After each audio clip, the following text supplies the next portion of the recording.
ಒಂದು ಸಣ್ಣ ಪರಿಚಯ ಕೊಡಿ. ನನ್ನ ಹೆಸರು ಶಿವಾನಂದ್ ಸೋಮಣ್ಣವ್ರು ಅಂತ ಹೇಳ್ರಿ, ರಿಟೈರ್ಡ್ ಸ್ಕೂಲ್ ಟೀಚರ್. ಆನಂತರ ನನಗೆ ರಿಟೈರ್ಡ್ ಆಗಿ 8 ವರ್ಷ ಆಯ್ತು ಸರ್. ಈಗ ನಾನೀಗ ಈ ಕೃಷಿ ಜೊತೆಗೆ ಕೃಷಿ ಆಶ್ರಮ ಮಾಡ್ಕೊಂಡಿದ್ದೀವಿ.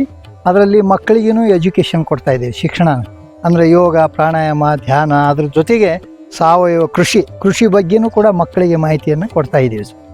ಈಗ ನೀವು ಈಗ ಮಾಡಕತ್ತಂಥ ಪದ್ಧತಿಗಳು ಯಾವ ಪದ್ಧತಿಯಲ್ಲಿ ನೀವು ಇದು ಮಿಶ್ರ ಬೇಸಾಯ ಅಂತ ಬರ್ತೈತ್ರಿ. ಇದು ಸಾಲಿನಿಂದ ಸಾಲಿಗೆ 8 ಫುಟ್ ಡಿಸ್ಟೆನ್ಸ್ ಇದೆ. ಅದ್ರ ಜೊತೆಗೆ ನಾವು ಈಗ ಇದನ್ನ JCBಲೆ ಪಿಟ್ ತೆಗೆದ ಆನಂತರ ಪಿಟ್ ಸಿಸ್ಟಮ್, ರೌಂಡ್ ಸಿಸ್ಟಮ್ನಾಗ ಹಾಕಿವಿ. ಈಗ ನೋಡ್ರಿ, ಇದ್ರ ಬಗ್ಗೆ ಈಗ ನಾನು ಈ ಸಾವಯವ ಕೃಷಿನೂ ಅದ್ರ ಕೃಷಿ ಜೊತೆಗೆ ಈಗ ಎಲ್ಲ ಮಕ್ಕಳಿಗೂ ಸ್ಕೂಲ್ನಾಗೂ ಸಹಿತವಾಗಿ ಇಂಥ ಒಂದು ಶಿಕ್ಷಣ ಸಿಗಬೇಕು. ಯಾಕಂದ್ರೆ ಮುಂದಿನ ದಿನಮಾನಗಳಲ್ಲಿ ಕೃಷಿ ಬಗ್ಗೆ ಹೆಚ್ಚು ಆಸಕ್ತಿ ಕಡಿಮೆ ಆಗಿದೆ. ಯಾಕಂದ್ರೆ ಕೃಷಿಯಲ್ಲಿ ಇರುವಂಥ ಆದಾಯ ಬೇರೆ ಅದರಲ್ಲಿ ಇಲ್ಲ. ನಿಜವಾಗ್ಲೂ ಅಂತ ನೋಡಿದರೆ ಈ ಮಿಶ್ರ ಬೇಸಾಯ ಮಾಡಿದ್ರೆ ಈಗ ಇದರಲ್ಲಿ ತುಂಬ ಬೆನಿಫಿಟ್ ಐತಿ. ಈಗ ನೋಡ್ರಿ, ಇದು 1 ಎಕರೆ ಒಳಗೆ ಇದು ಇಷ್ಟೆಲ್ಲ ನಾವು ಇನ್ಕಮನ್ನು ಬೇಕಾದಷ್ಟು ತೆಗಿಬೋದು ಅಂತಕ್ಕಂಥ ವಿಚಾರವನ್ನು ಇಟ್ಕೊಂಡು ಇದನ್ನು ಮಾಡಿದ್ದೀವಿ. ಮುಂದಿನ ವಿಷಯವನ್ನು ನಮ್ಮ ಅನು ಸೋಮಣ್ಣ ಅವರು ವಿವರಣೆ ಮಾಡ್ತಾರೆ. ಎಲ್ಲರಿಗೂ ನಮಸ್ಕಾರ. ನನ್ನ ಹೆಸರು ಅನು ನಿಂಗರಾಜ್ ಸೋಮಣ್ಣ ಅವರೇ. ನಾನು ಈಗ 8ನೇ ತರಗತಿ ಒಳಗೆ ಓದಾತೀನಿ.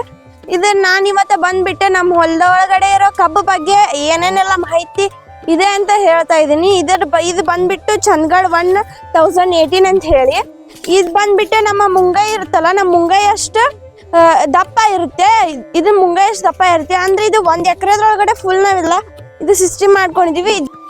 ನಾವು ಫಸ್ಟ್ ಇದು ಬಂದ್ಬಿಟ್ಟೆ ಬೋಡೇಜರ್ಲೆ ಇದೆಲ್ಲ ಹೊಲ ಎಲ್ಲ ಸ್ವಚ್ಛ ಮಾಡ್ಕೊಂಡು ಆಮೇಗಡೆ ಬೋಡೇಜರ್ಲೆ ಎಲ್ಲ 1 ಎಕರೆ ಹೊಲದೊಳಗಡೆ ಎಲ್ಲ ಫುಲ್ 800 ಕುಣಿ ತೆಗೆದ. ಆ 800 ಕುಣಿಗೂ ಇದು ಟ್ರ್ಯಾಕ್ಟರ್ ಒಳಗಡೆ ಗೊಬ್ಬರ ಹೇರ್ಕೊಂಬಂದು ಪ್ರತಿಯೊಂದು ಕುಣಿಗೂ 2 ಬುಟ್ಟಿ ಸಾವಯವ ಗೊಬ್ಬರ ಹಾಕಿ ಆಮೇಗಡೆ ಇದ್ರೊಳಗಡೆ 16ರಿಂದ 17 ಗಣ್ಣದು ಇಟ್ಕೊಂಡು ನಾವು ಆಮೇಗಡೆ ಅದು ಕುಣಿ ಎಲ್ಲ ಒಬ್ಬಿ ಮಾಡ್ಕೊಂಡು ಆ ಕುಣಿ ಒಳಗಡೆ ಮ್ಯಾಗೆಲ್ಲ ಮಣ್ಣು ಮುಚ್ಚಿ ಆಮೇಗಡೆ ಇದು ಬಿಟ್ಟ ಮೇಲೆ ಇದು ನೋಡಿ ಇಲ್ಲೆಲ್ಲ 16ರಿಂದ 30 ಗಣಿ ಬಂದಿದಾವೆ. ಇವು 16ರಿಂದ 30 ಗಣಿ ಬರ್ತವೆ. ಅಂದ್ರೆ ಇದೊಂದು ಗುಂಪು. ಈ ಗುಂಪೆಲ್ಲ ಬಂದ ಮೇಲ್ಗಡೆ ಇದು ಬೀಜ ಆಗುತ್ತೆ. ಇದನ್ನೆಲ್ಲ ನಮ್ಮ ಮುಂಗಾಯಿ ಇರ್ತಲ್ಲ, ನಮ್ಮ ಮುಂಗಾಯಿ ಅಷ್ಟು ದಪ್ಪ ಇರುತ್ತೆ ಇದು ಕಬ್ಬು. ಅಂದ್ರೆ ಇದು ಒಂದೊಂದು ಕಬ್ಬಿನಗಳನ್ನು 4 kg ಬಂದ್ರ 1 ಕುಣಿಗೆ 1 ಕ್ವಿಂಟಲ್ ಆದ್ರೂ ಬರುತ್ತೆ. ಈಗ ಹೊಲ ತುಂಬಾನು 800 ಕುಣಿದಾವೆ. 800 ಕುಣಿಗೆ ಏನೋ ಇಲ್ಲ ಅಂದ್ರೆ 75 ಕ್ವಿಂಟಲ್ ಇಂದ 80 ಟನ್ ವರೆಗಿನೂ ಬರುತ್ತಂತ ಇದು ಇಷ್ಟು ಹೇಳ್ತೀನಿ. ಮುಂದಿಂದ ಆಮೇಗಡೆ ಇದನ್ನ ನಾವು ಫುಲ್ ಗುಂಪು ಪದ್ಧತಿ ಒಳಗಡೆ ಇದೆಲ್ಲ ಮಾಡ್ಕೊಂಡಿದೀವಿ. ಇದು ಫುಲ್ ಹೊಲ ತುಂಬಾ 800 ಕುಣಿದಾವ. ಅಂದ್ರೆ 1 ಕುಣಿಗೆ ಏನೋ ಇಲ್ಲಾಂದ್ರೆ 1 ಕ್ವಿಂಟಲ್ ಆದ್ರೆ ಹಂಗ 800 ಕುಣಿ ಅಂದ್ರೆ 80 ಟನ್ ಮಟ್ಟ ಅದು ಬರುತ್ತಂತ ನಾ ಹೇಳಕ್ ಇಷ್ಟಪಡ್ತೇನೆ. ಈಗ ನಾವು ಅದಕ್ಕೆ ಬರೇ ಕಬ್ಬು ಅಷ್ಟೇ ಮಾರಿದ್ರೆ ನಮಗೆ 2 ರಿಂದ 3 ಲಕ್ಷ ರೂಪಾಯಿ ಇನ್ಕಮ್ ಬರುತ್ತೆ. ಆದ್ರೆ ನಾವು ಬೆಲ್ಲದ ಸಾವಯವ ಬೆಲ್ಲ ಮಾಡಿ ಮಾರಿದ್ರೆ ನಮಗೆ ಏನೋ ಇಲ್ಲ ಅಂದ್ರೆ 5 ಲಕ್ಷ ರೂಪಾಯಿ ಮಟ್ಟ 1 ಎಕರೆ ಒಳಗಡೆ ಇನ್ಕಮ್ ಬರುತ್ತೆ. ಇದು ಬಂದ್ಬಿಟ್ಟೆ ನಮ್ಮ ಮುಂಗಾಯಿ ಗಾತ್ರ ಅಷ್ಟು ಇದು ಇರುತ್ತೆ. ನಿಮಗೆ ಇವಾಗ ಇದು ತೋರಿಸ್ತಾ ಇದ್ದೀನಿ. ನಮ್ಮ ಮುಂಗಾಯಿ ಗಾತ್ರ ಅಷ್ಟು ದಪ್ಪ ಇರುತ್ತೆ. ಇದ್ರ ವಿಶೇಷ ಏನಂದ್ರೆ ಇದು ರಸನೂ ಜಾಸ್ತಿ ಇರುತ್ತೆ, ದಪ್ಪನೂ ಇರುತ್ತೆ. ಅಂದ್ರೆ ಸಿಹಿ ಭರಿತವಾದ ರಸವನ್ನ ಇದು ಗಡ ಹೊಂದಿರ್ತದೆ ಅಂತ ಹೇಳ್ತೀನಿ ನಾನು. ಇದೆಲ್ಲ ಕಬ್ಬಿನ ಫುಲ್ ಎಲ್ಲ ಇದು ಹೊಂದಿರುತ್ತೆ. ಸಾವಯವ ಬೆಲ್ಲ ಮಾಡಿದ್ರಂತೆ ಉಪಯುಕ್ತ ಭಾಳ ಆಗುತ್ತೆ ಇದರಿಂದ. ನಾವಿದಕ್ಕೆ ಬಂದ್ಬಿಟ್ಟು ಏನೇನು ಹಾಕಿದೇವೆ ಅಂದ್ರೆ ಇದು ತಿಪ್ಪಿ ಗೊಬ್ಬರ ಹಾಕಿದೀವಿ, ಮತ್ತೆ ಜೀವಾಮೃತ ಕುಪಾಮೃತ ಹಾಕಿ ಇದೆಲ್ಲ ನಾವು ಇದು ರೌದಿ ಸುಲಿದ್ ಹಿಂಗ್ ಹಾಕಿದೀವಿ ನೋಡಿ. ಎಲ್ಲಾ ರೈತರು ಹೆಂಗ್ ಮಾಡ್ತಾರ ಗೊತ್ತೇನ್ರಿ? ಇದು ಹಾಕ್ತಾರಲ್ಲ, ಅದು ರೌದಿ ಸುಲಿತಾರ. ರೌದಿ ಎಲ್ಲ ಸುಲಿದ ಅದೆಲ್ಲ ಫುಲ್ ಪರಿಸರಕ್ಕೆ ಮಾಲಿನ್ಯ ಆಗೋತರ ಅದೆಲ್ಲ ಫುಲ್ ಎಲ್ಲ ಸುಡ್ತಾರಿ. ಅದನ್ನ ಹಾಗೆ ಮಾಡಿಲ್ರಿ. ಅದನ್ನ ಅಲ್ಲೇ ರೌದಿ ಸುಲ್ದ ಅಲ್ಲೇ ಹೋಗೋದು. ಮೇಲ್ಗಡೆ ಎಲ್ಲ ನೀರ್ ಇರುತ್ತಲ್ಲ, ಹಕ್ಕಿ ತೊಳೆದಿದ್ದೆಲ್ಲ ನೀರ್ ಬಂದ ಇದಕ್ ಬೀಳೋಂಗ್ ಮಾಡಿ ಅದು ಅಲ್ಲೇ ಬಿಸಿಲು ಬಡದ್ ಅದಕ್ಕೆ ಅದಲ್ಲೇ ಕೊಳೆದು ಗೊಬ್ಬರ ಆಗಿಂದ ಅದನ್ನ ಅಲ್ಲೇ ಮಲ್ಚಿಂಗ್ ಮಾಡುವಂತ ಪ್ರೊಸೆಸ್ನ ನಾವ್ ಇದ್ರೊಳಗಡೆ ಮಾಡಿದೀವಿ. ಇದರಿಂದ ಭೂಮಿ ಒಳಗಡೆ ಬಹಳಷ್ಟು ಉತ್ಪನ್ನ ಆಕೈತಿ, ಬಹಳ ಆರೋಗ್ಯದಿಂದ ಎರೆಹುಳ ಅದು ಬರ್ತಾವಂತ ಹೇಳಿ ಈ ಪ್ರೊಸೆಸ್ ಅನ್ನ ನಾವು ಮಾಡ್ತಾ ಇದೀವಿ. ಇದು ಎಲ್ಲ ರೈತರು ಏನ್ ಮಾಡಿ ಹಾಕ್ತಾರಂದ್ರ ಲೈನ್ ಟೈಪ್ ಮಾಡಿ ಹಾಕ್ತಾರ.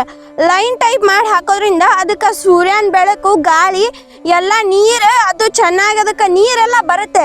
ಆದ್ರೆ ಅದಕ್ಕೆ ಸೂರ್ಯನ ಬೆಳಕು ಚೆನ್ನಾಗಿ ಬಂದ್ರೆ ಅದು ಇಳುವರಿ ಜಾಸ್ತಿ ಆಗುತ್ತೆ. ಇದು ಏನೋ ಇಲ್ಲ ಅಂದ್ರೆ 10-12 ಫೀಟ್ ಇದಾವೆ. ಏನ್ ಹೇಳ್ಬೇಕಂದ್ರೆ 10-12 ಫೀಟ್ ಹೈಟ್ ಇರೋದ್ರಿಂದ ಇದಕ್ಕೆ ಸೂರ್ಯನ ಬೆಳಕು ಅದು ಚೆನ್ನಾಗಿ ಬರುತ್ತೆ. ಇದೆಲ್ಲ ನಾವು ಲೈನ್ ಮಾಡಿ ಹಾಕೋದ್ರಿಂದ, ಲೈನ್ ಮಾಡಿ ಹಾಕ್ತಾರಲ್ಲ ಅದಕ್ಕೆಲ್ಲ ಸೂರ್ಯನ ಬೆಳಕು ಜಾಸ್ತಿ ಬರಲ್ಲ, ಹಾಗೆ ಇಳುವರಿನೂ ಕಡಿಮೆ ಬರುತ್ತೆ ಅದರಿಂದ. ಎಲ್ಲಾ ರೈತರು ಏನ್ ತಪ್ಪು ಮಾಡತ್ತಾರ ಅಂದ್ರೆ ಇದು ಲೈನ್ ಮಾಡಿ ಹಾಕತ್ತಾರ. ಅದೇ ಲೈನ್ ಮಾಡಿ ಹಾಕೋದ್ರಿಂದ ಆ ಕಬ್ಬಿನ ಅದಕ್ಕೆ ಚೆನ್ನಾಗಿ ಬೆಳಕು ಮತ್ತ ಸೂರ್ಯನ ಬೆಳಕು ಚೆನ್ನಾಗಿ ಸಿಗಲ್ಲ, ಮತ್ತೆ ಅದಕ್ಕೆ ಗಾಳಿ ಆಡಲ್ಲ. ಅದಕ್ಕೆ ಗಾಳಿ ಆಡ್ಲಿಕ್ಕಂದ್ರೆ ಇಳುವರಿನೂ ಕಡಿಮೆ ಬರುತ್ತೆ, ಮತ್ತೆ ಸೂರ್ಯನ ಬೆಳಕು ಇರ್ಲಿಕ್ಕಂದ್ರೆ ಇಳುವರಿ ಕಡಿಮೆ ಬರುತ್ತೆ. ಈಗ ಏನ್ ಮಾಡ್ಬೇಕಂದ್ರೆ ಎಲ್ಲಾ ರೈತರು ಇದನ್ನ ರೌಂಡ್ ಸಿಸ್ಟಮ್ ಒಳಗಡೆ ಇಟ್ಕೊಂಡು ಹಾಕೊಂಡ್ರೆ, ಇದು ರೌಂಡ್ ಸಿಸ್ಟಮ್ ಇಟ್ಕೊಂಡು ಹಾಕೋಬೇಕು.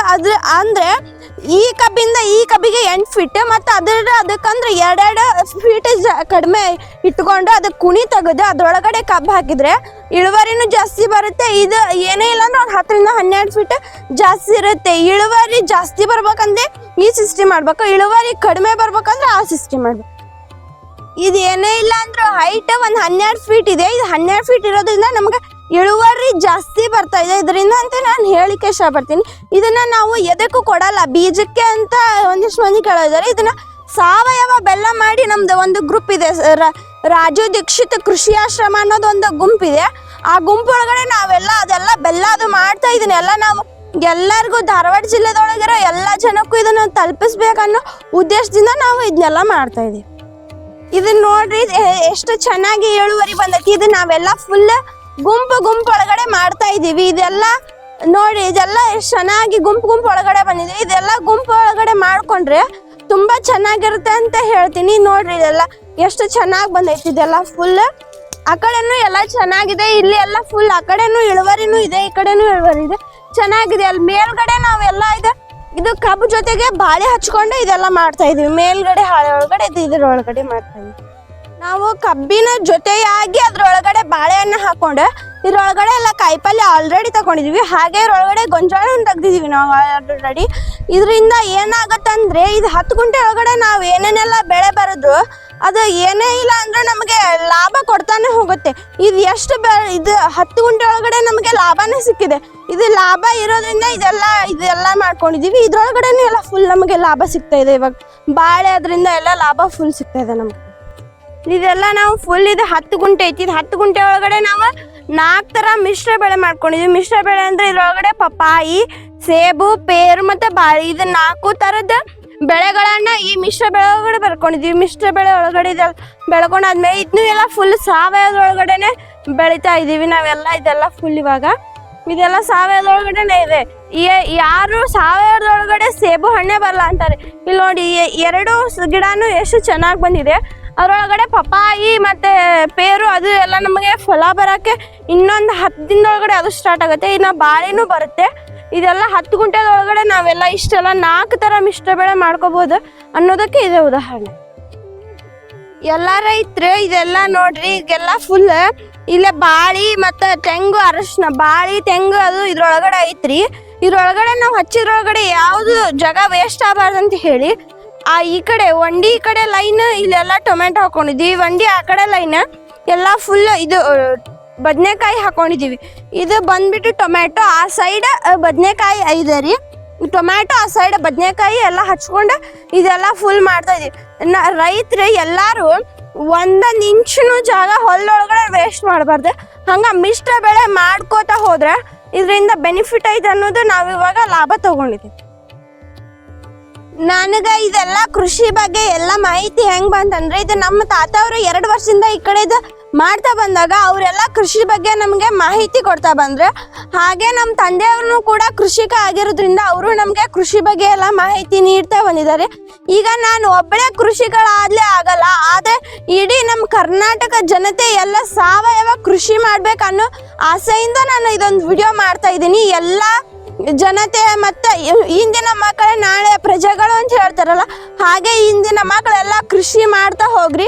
ಇಲ್ಲಿಕಂದ್ರೆ ನಮ್ಗೆ ಏನಾದ್ರೂ ಬೇಕಂದ್ರೆ ನಾವು ಆಹಾರ ಇದ್ರನ್ನ ಬದುಕಲಿಕ್ಕೆ ಆಗೋದಂತ ಹೇಳಕ್ ನಾನು ಇಷ್ಟಪಡ್ತೀನಿ.